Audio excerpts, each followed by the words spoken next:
بسم اللہ الرحمن الرحیم رب اشرح لی صدری ویسر لی امری واحلل عقدۃ من لسانی یفقہوا قولی صلی اللہ علی حبیبہ محمد وآلہ وسلم۔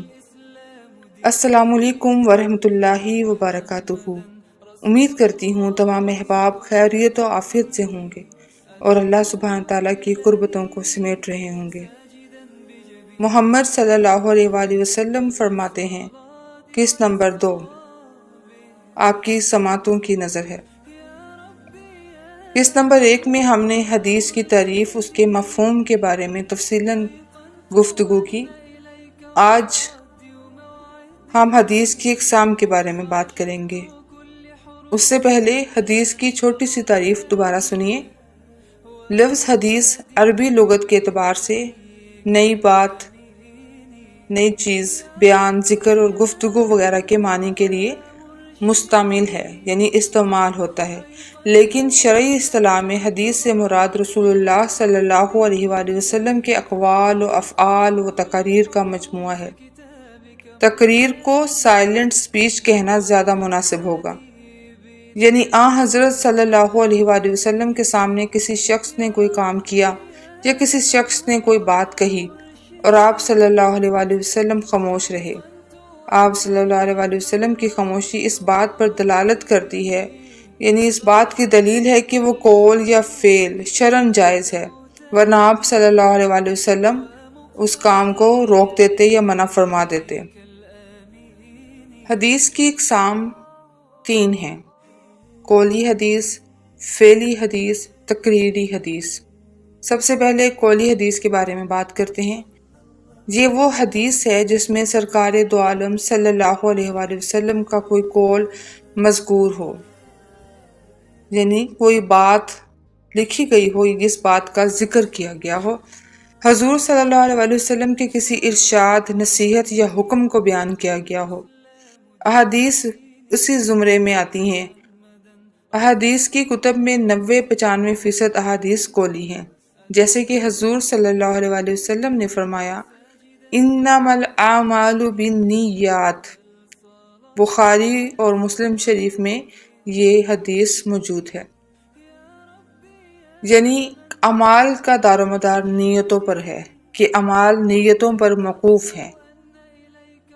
یہ حضور صلی اللہ علیہ وسلم کا قول مبارک ہے اور آپ صلی اللہ علیہ وسلم کا ارشاد گرامی ہے، اس لیے یہ قولی حدیث ہے۔ حدیث کی 6 معتبر کتابیں ہیں جنہیں صحاح ستہ کہا جاتا ہے۔ ان میں زیادہ تر احادیث قولی ہیں۔ فعلی حدیث، یہ وہ حدیث ہے جس میں حضور صلی اللہ علیہ وسلم کے کسی فعل کا ذکر ہو۔ حضور نبی کریم صلی اللہ علیہ وآلہ وسلم نے ایسا کام کیا یا احکامات کا حکم دیا، نماز، روزہ، حج، زکوٰۃ، جہاد، مال غنیمت، نکاح، طلاق وغیرہ کے احکامات اور افعال، ان پر بعینہ عمل کرنا دین کی بنیاد ہے۔ بعینہ مطلب ہو بہو ویسے کا ویسا عمل کرنا دین کی بنیاد ہے، اور جمہور یعنی زیادہ اور اکثریت کے نزدیک یہ حجت ہے، یعنی اس کی دلیل دیتے ہیں وہ کہ یہ لازمی چیز کرنی ہے اور لازمی اس پر عمل کرنا ہے، اور ان کا اتباع ضروری ہے، یعنی لازمی پیروی کرنی ہے۔ جیسے نبی کریم صلی اللہ علیہ وسلم نے فرمایا، صلو کما رأیتمونی اصلی، ایسے نماز پڑھو جیسے مجھے نماز پڑھتا ہوا دیکھتے ہو۔ تقریری حدیث، اس ضمن میں ایسے واقعات آتے ہیں جن میں حضور صلی اللہ علیہ وآلہ وسلم نے کسی کو کوئی کام کرتے ہوئے دیکھا اور حضور صلی اللہ علیہ وسلم خاموش رہے، اور آپ صلی اللہ علیہ وآلہ وسلم کی خاموشی کو اس پر محمول کیا جاتا ہے، یعنی مانا جاتا ہے، اس پر منحصر کیا جاتا ہے کہ انہیں اس طرز عمل پر اعتراض نہیں تھا اور یہ جائز ہے، ورنہ نبی کریم صلی اللہ علیہ وسلم خاموش نہ رہتے بلکہ منع فرماتے۔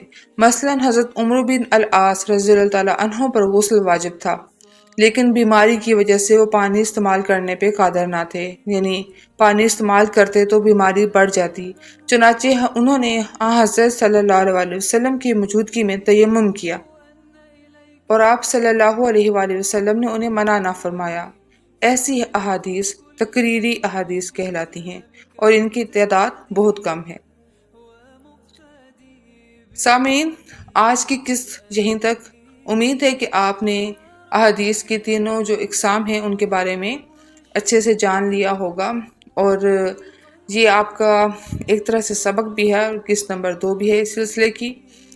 جتنا ہو سکے اس ویڈیو کو شیئر کریں، کیونکہ آپ کا شیئر کرنا صدقہ جاریہ کے طور پر آپ کے اعمال میں، نیک اعمال میں اضافے کا باعث ہے، اور اللہ کے ہاں اس کا اجر انشاءاللہ تعالی لکھا جائے گا، کیونکہ نبی کریم صلی اللہ علیہ وسلم محبوب خدا ہیں، اور ان کی کہی ہوئی بات، ان کا کیا گیا عمل اور فعل، اس کو بیان کرنا ایک مسلمان کے لیے لازم بھی ہے، ضروری بھی ہے، فرض بھی ہے، اور اس کا اجر انشاءاللہ اللہ رب العزت ضرور عطا کریں گے۔